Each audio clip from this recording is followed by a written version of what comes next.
Phill Kline needs your help. Here's why. There was a time in America's history when men and women lost their God-given right to life, liberty, and the pursuit of happiness. In 1857, the Supreme Court of the United States declared that slaves were not people, but property. Sons and daughters of God were declared non-persons and subjected to unspeakable horror. But in Kansas and other places across America, good men and women spoke up and said no. The abolitionist movement stood up for truth and helped reclaim America's soul. Today, the Supreme Court of the United States once again denies the blessings of life, liberty, and happiness to the unborn. Fortunately, the unborn have a fierce defender in former Kansas Attorney General and current District Attorney Phill Kline. As a state legislator, Phill Kline helped pass one of the strictest late-term abortion laws in America. In 2003, Kansas Attorney General Phill Kline took on Planned Parenthood and one of America's most prominent late-term abortion providers, George Tiller.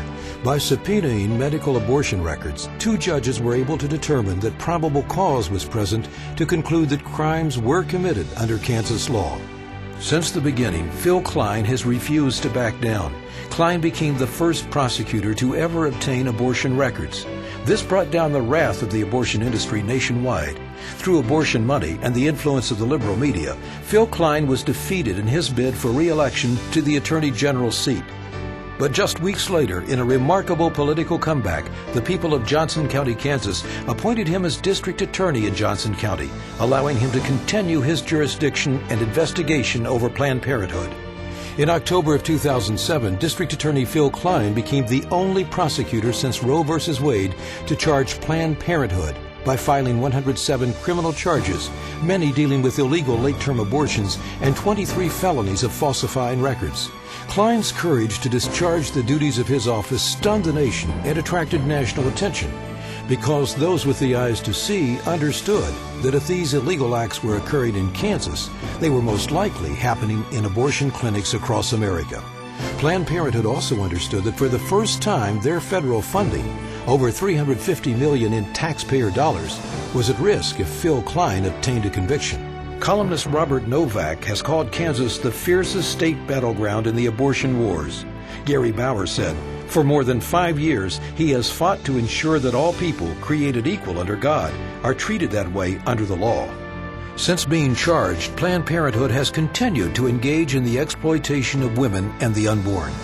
Phill Kline refuses to compromise the rule of law, and since Phil's term in office is nearly up, the abortion lobby and Planned Parenthood have made it their top priority to knock Kline out of political office forever.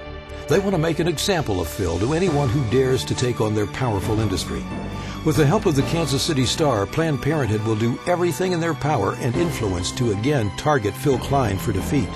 The most important legal battle since Roe v. Wade hangs in the balance. If Phill Kline wins, he will do everything in his power to see this through. If Planned Parenthood wins the day, innocent children will continue to lose their lives in late-term abortions. Your help is needed now. Please go to www.standwithphill.com and join our 50 for Phill money campaign to get his message of truth out around the liberal media. Planned Parenthood will be cheering if he is defeated, because they know it could be 30 years before another Phill Kline comes along and is willing to take on this $1 billion abortion industry. It has taken 5 years to get this far. All of the effort to expose their crimes against women and the unborn will be gone if he doesn't win in the August 5th primary. Go to standwithphill.com. We need 6,000 individuals or families to stand with Phill Kline to donate $50 to help get the message of truth out to the people of Johnson County. He can't do it alone.